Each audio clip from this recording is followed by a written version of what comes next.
They say the richest man in Ojra buried 6 wives, but the 7th never made it to the grave. In the ancient town of Ojra, where the earth still remembers the footprints of gods and trees grow with memories carved into their bark, power belonged to one man, Chief Adebanjo Adeyemi III, the self-styled Lion of the South. An oil magnate, kingmaker and self-proclaimed custodian of culture, his empire was built on crude oil, corruption and the quiet elimination of obstacles.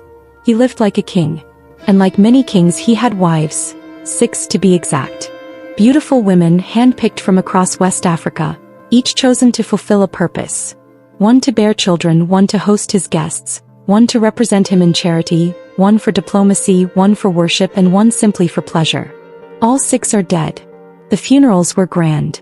Choirs sang. Doves were released. The media painted him as a man cursed by love. But within Ojra, a silent knowledge spread, the kind only the wind dared speak. The lion doesn't weep for his prey. Then came the 7th, Morinkeji. She arrived barefoot. No convoy. No fanfare. Just a single wrapper, a satchel of herbs and eyes that glowed faintly at night. The elders called it Iris of the ancestors. She was not a beauty queen. She was not a politician's daughter. She was a herbalist raised by the river women of Ijebu. People whispered she was a forest child, born on a day thunder refused to stop. Chief Adebanjo saw her during a political retreat. She was selling herbal healing soap in front of a mud house. He said she reminded him of home. By the next week he had returned with a full bridal train. By the month's end she was in the mansion, wife number 7. From the very beginning something was off. Morinkeji refused luxury. She slept on the floor for weeks. She refused to eat any food not cooked by her own hand. She planted herbs behind the marble pool and sang to them under the moon. She never looked at mirrors. She once stared at a mahogany door for a full hour before whispering. This wood was once an Irako. It died screaming. When asked about her silence she replied, "Noise attracts spirits. I prefer mine in peace." The staff grew uneasy. Some left. Others gossiped. But Chief Adebanjo didn't care. He loved the mystery. He even joked about her being a witch on live television. Wife number 7 is mystical. She won't let me eat chicken. Maybe she's preparing me for heaven. Everyone laughed. Until she vanished. 3 moons after the wedding, just before dawn, Morinkeji was gone. No screams. No blood. No sign of struggle. The CCTV footage showed static between 2:14 and 2:21 a.m. Her room was untouched. Her satchel of herbs remained. Her bed was still warm. Her shoes were missing, but she had never worn shoes in the first place. Chief Adebanjo held a press conference. She was unstable. A forest girl. She probably went back to where she came from. His eyes did not flinch. But something strange happened the next morning. In the center of Ojra Square, where there had been only dusty earth, a tree had sprouted. 30 feet tall. No roots visible. No seed planted. Its bark shimmered with streaks of silver. Its leaves hummed, not rustled, hummed like a lullaby sung by a mourning mother. No one dared touch it. The children did not even go near it to play. Dogs refused to bark at it. Birds circled but never landed. The elders gathered and consulted the oracle. The Ifa priest, Baba Alaroy, poured his cowries. They scattered like frightened ants. He tried again.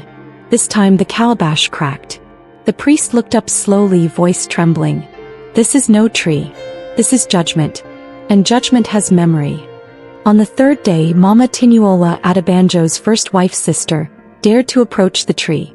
She touched its bark. He fainted instantly. When she woke she screamed, "They're not gone. They're watching." She told me, all 6 are standing beneath the roots. And for the first time, Adebanjo ordered his gates locked. Not to protect himself from people, but to protect himself from the past. The town no longer whispered. It prayed. The sacred tree stood still, but the village was not. After the oracle's chilling revelation, that the tree was judgment, the mood in Ojra shifted from fear to terror. It wasn't just that a woman had disappeared. It wasn't just that a tree had appeared. It was what the tree knew. Because that's what made it dangerous. Whispers turned to testimony. A palace cook revealed that Morinkeji had kept a journal of the house. A gardener confessed that he saw her talking to the statues in the courtyard. She said the stones remember screams. He whispered, trembling. She said the wind in the corridor carried voices. No one wanted to believe it, until the first death. Chief Okoti, Adebanjo's longtime lawyer and fixer, collapsed during a groundbreaking ceremony for Adebanjo's new real estate project. He was giving a speech when he gasped mid-sentence, clutched his chest and fell. But it wasn't a heart attack. His tongue had turned green, swollen like a root. His fingers were bent backward unnaturally, as though the earth had reached inside him and twisted him back. Doctors were baffled. Locals were not. "It's the tree," they said. "It's choosing." Next was Mama Bisola, the oldest yam trader in town. She had once warned Morinkeji publicly. "We don't want a forest witch in Ojara's palace. Go back to your river frogs." They found her buried waist-deep in soil behind her stall. Her arms outstretched. Her mouth open in horror. Around her ankles were vines, but not regular vines. They glowed faintly. Pulsed. Alive. By now Ojara had stopped pretending. But Chief Adebanjo was not a man who surrendered to myth. He saw the deaths as obstacles, not omens. He made a call. A South African company, Eco Ground Solutions, was flown in under the cover of night. Their specialty? Environmental clearance. Their mission? Cut down the tree. Remove the roots. Burn the evidence. They were led by a foreigner named Jan, who laughed when the villagers warned him. "Trees don't curse people. People curse people. We'll take it down in 4 hours." They brought chainsaws, excavators, fuel and flame retardant. The tree didn't flinch. Until the ground cracked. As the excavators dug around the roots, they hit something hard. Not stone. Not metal. Amber. Buried right beneath the tree. The workers uncovered it reluctantly. At first they thought it was a forgotten colonial vault. But when the final slab was lifted, bones rolled out. 7 skeletal remains. 6 with shattered skulls. 1 with hair, braided in the traditional 7th wife pattern only worn by palace brides. One of the workers vomited. Another fainted. The leader Jan stared into the hollow and screamed, "There's faces on the wood. The roots have faces." And they did. Etched along the chamber's root walls were crude carvings of screaming women, eyes wide, mouths open as if mid-wail. The carvings bled sap. Thick, red, hot. The sap oozed across the ground, and as it touched the soil, it began to spell. "I was wife. I was witness. I was womb. Now I am wrath." Back at the palace, the staff panicked. Several resigned overnight. But Adebanjo remained calm, unervingly so. Why? Because he already knew. You see, the wives weren't just unlucky. They were truthful. Each had discovered something. Offshore accounts, blood rituals, political assassinations, illegal deforestation contracts. And each had died shortly after confronting him. Their bodies, buried under the sacred Irako trees, which were later chopped, sold, and turned into premium furniture by Adebanjo's export company. He had literally turned their bones into currency. But he hadn't known that Morinkeji's bloodline was different.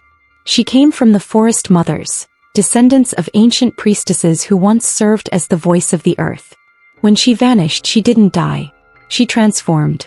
The sacred tree was not her grave. It was her new body. And now it wanted every lie repaid in blood. After the burial chamber was discovered beneath the sacred tree, Ojara was no longer just a town. It had become a gateway. Something ancient had been stirred, something far older than politics or palaces. But while villagers whispered and mourned, inside the walls of the Adebanjo mansion, madness crept quietly. It started in the East Wing bathroom. The mirror fogged even when no one used hot water. Staff cleaned it twice, but each time the fog returned, and beneath the condensation a message appeared. "You are not alone in this house." The first maid to see it resigned on the spot. She left without her salary, even without her shoes. Then it spread to the master bedroom. The main mirror over Adebanjo's custom gold dresser began to shimmer. Not with light, but with a dark sheen like oil spreading over glass. When he looked in, he didn't see himself. He saw his wives. 6 of them. Standing behind him. But when he turned, no one was there. He blamed it on stress. Ordered all mirrors removed. But it was too late. By the next day, no reflective surface in the palace would show his face. Not his mirror. Not his sunglasses. Not even his phone's selfie camera. He would lift his device and see nothing but empty rooms behind him even as he moved. When he tried to take photos, the image glitched, and always, just for a second, Morinkeji's faint smile would appear where his reflection should be. Doctors blamed paranoia. But when his personal chef tried to record Adebanjo secretly during breakfast, the footage showed a shadow eating alone. No mouth, no face. Just a flickering form. The palace guards were next. One by one, they began to hear voices through the mansion's intercom, even though the system had been disabled years ago. Why didn't you help us? Do you remember what he did to me in room 7? We fed his empire. They begged for transfer. None were granted. On the 7th night of Mirror Madness, room 3, once occupied by Adebanjo's 4th wife Yewanda, lit up on its own. She had been an artist. Quiet, kind, suspected of poisoning the chief after discovering his offshore slave labor connections. She had died mysteriously during childbirth. Or so the paper said. That night, a mirror appeared on the door. Not installed. Not hung. Simply grown. Like bark. In it, Yewanda stood, dressed in her bridal lace, blood on her galley, holding a paintbrush dripping red. She did not speak. But her eyes wept. When the butler opened the door, the room was empty, except for a canvas on the floor with a single word. Confess. In desperation, Chief Adebanjo called Lagos' most popular spiritual consultant, Lady Mystic Bay, a 3 million follower influencer who claimed to banish demons via Zoom. She arrived with a film crew, rings stacked to her elbows, hair dyed purple-black. She greeted the chief like a friend. Relax, chief. I banished a river ghost in Ikoyi just last week. This will go viral and vanish. She began the ritual, chanting, burning sage, waving an iPad with ancestral music playing. But the air grew cold. The cameras glitched. Then every ring on her hand melted into her skin. She screamed as her hands turned to wood, slowly, inch by inch, becoming bark. Her eyes rolled back. She dropped to the ground and screamed with a voice that was not hers. You harvested our names. Now where our truth? The livestream cut off. Her account was deleted by morning. A tree started growing inside the mansion. Cracks appeared in the palace marble. At first, Adebanjo blamed poor construction. But soon roots began crawling through the floors, vines with leaves shaped like eyes. In the chandelier above the dining room, sap began to drip, and where it landed, golden moss grew, whispering in tongues at night. The gardeners quit. The housekeepers refused to enter the east wing. But still the tree kept growing, upward, outward, and inward. At night, the mansion pulsed, as if it were breathing. As it wasn't just haunted. It was becoming womb. And something divine was preparing to be born again. Inside the walls built from greed and murder. It began with a whisper, and a child. Abony, daughter of a schoolteacher and a tailor, walked into her mother's kitchen one Sunday morning and said, Papa has another wife in Ibadan. I saw her in the leaves. She wore Mama's galley and called him honey bread. Her mother dropped the pot in her hand. By dusk, her father had confessed. But it didn't stop there. The next day at the local school, a 13-year-old boy admitted to stealing exam answers. He wept as he returned them. At the town's health center, a nurse admitted she had replaced donated medicine with water to sell the real ones in the next town. In the market, lovers outed themselves, debts were admitted, betrayals exposed. All unprompted, raw, relentless. The tree bride, as villagers now called it, had bloomed. Its once silver leaves had turned violet and gold, cascading down in blossoms that shimmered with memory. They pulsed softly like hearts. It was no longer just a tree. It was a truth bringer. People soon realized the effect was strongest under the tree's shadow. But even those who walked near it couldn't hold lies in their mouths. Try to lie and your throat burned. Try to cheat and your tongue swelled. Try to pretend and your shadow would step away from your feet, turning to face you in judgment. The whole village was infected with honesty. First it was beautiful. Couples reconciled. Children apologized. Enemies forgave. But the deeper the truth ran, the more dangerous it became. Soon confessions came from high places. A local counselor admitted to siphoning relief funds meant for widows. A pastor sobbed as he told his congregation that he never read their tithes. Only their wallets. The school headmistress confessed to forging scholarship lists to favor relatives. The news spread beyond Ojra. TV crews arrived. Bloggers. Activists. And then someone leaked a video. Dapo Adebanjo, the chief's only son, returned from abroad. No one had heard from him in years. He walked straight to the sacred tree, touched it with his right hand and fell to his knees. They told me my mother died giving birth to me. He looked up, eyes full of tears. She didn't. My father sold her to a ritualist in Benin when she found out he was trafficking women through the furniture business. The crowd screamed. Cameras clicked. The internet exploded. The tree bride exposes billionaire's blood trade. Ojra's son breaks generational curse. The chief's name trended globally, not for oil, not for wealth, but for murder. That evening the sacred tree split open. Not cracked. Not shattered. But peeled like bark yielding to birth. Inside was a chamber, glowing with golden sap and ancestral fire. In the chamber were wooden figurines, carved in the likeness of people. Every figurine bore the face of someone in Ojra. The corrupt. The silent. The complicit. As villagers stepped forward, the figures began to crumble, one by one. Each time a person confessed, their carving turned to ash and blew away in soft, forgiving wind. But one figure remained untouched. Chief Adebanjo's carving. Smooth. Unmarked. Radiating heat. The tree was waiting. The oracle Baba Alaroy returned to the square. He had not spoken publicly since the first death. But now he stood barefoot, robes ash-colored, eyes cloudy from visions. This tree will not stop. It does not punish. It restores. But restoration demands offering. The villagers listened. A bride was taken. A womb was stolen. A life was buried. Now justice seeks balance, and balance wants a name. The ground rumbled. Far away inside the palace, mirrors cracked one by one, and in their reflections Morinkeji stood. Calm, rooted, waiting. 7 nights, the sacred tree in Ojra stood in full bloom, violet blossoms, golden sap, and ancestral whispers crackling through the air like thunder waiting for permission. The village had confessed. Secrets had turned to ash. The tree had fed. But it was not full. Because one name remained unspoken. One man remained untouched.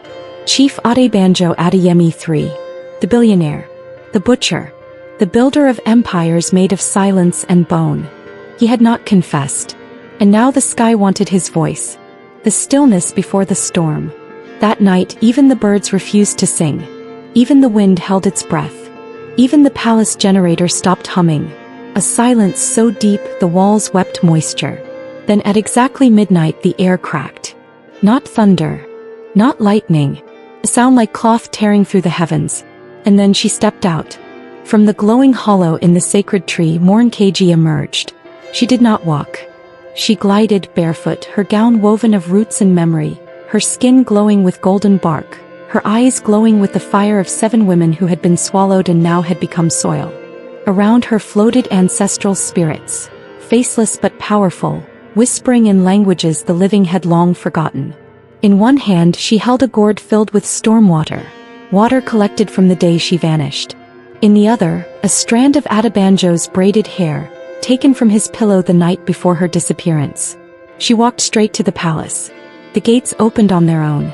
The storm descends. Villagers gathered. Some bowed. Some wept. Some ran. She entered the grand hall where Chief Adebanjo stood, drunk, trembling, armed with a golden pistol. He pointed it at her. She didn't flinch. He screamed, "You think you can scare me? I own this town. I own the land you stand on." And she replied, voice like thunder wrapped in silk, "How do you own land that remembers what you buried in it?" She opened the gourd and poured the storm water onto the palace floor. The ground opened. Roots rose from beneath the marble. Not just vines but limbs shaped like women's arms, reaching for the man who silenced them. He ran. But there was nowhere to run. The palace began to tremble. The tree had not just grown into the land, it had woven itself into the house. The walls cracked. The chandeliers shattered. Mirrors burst, one after another. The staircase curled like a spine. The ceiling pulsed like a heartbeat. And the floor beneath Adebanjo opened like a mouth. He fell. Not to his death. To his reckoning, beneath the palace was a living womb, glowing with sap and sorrow. Floating within it were the 7 wives, their eyes closed, their bodies wrapped in golden roots, peaceful, waiting. They opened their eyes as he fell. You took our names. You sold our bones. You silenced our mouths. And then, in unison, now you will listen. The roots wrapped around him, not to kill, to preserve. He would live. Eyes open, mouth silenced. Bound beneath the tree he tried to destroy. Every night he would hear the names of his victims whispered through the roots. And every morning he would taste their memory in his breath. Mornkeji rose above the palace steps, now split and crumbling. Let no man bury truth in this soil again. Let no woman be bought in the name of power. Let no forest fall without mourning. This land will remember. She looked up at the sky. Bright I was. Witness I became. Wrath I wielded. Though I return as balance. She stepped back into the tree. It sealed shut. The next morning Ojira awoke to peace. The palace was gone, turned to dust. The land where it stood became a sacred grove, forbidden to be touched. Children sang songs of Mornkeji under the sacred tree. The sap no longer bled. The leaves no longer whispered. Because the balance had been restored. And in the hollow of the tree, faintly carved in bark, was a single message. When lies grow too long, the roots will come. She did not haunt. She healed. But healing, like trees, begins by tearing through the dark.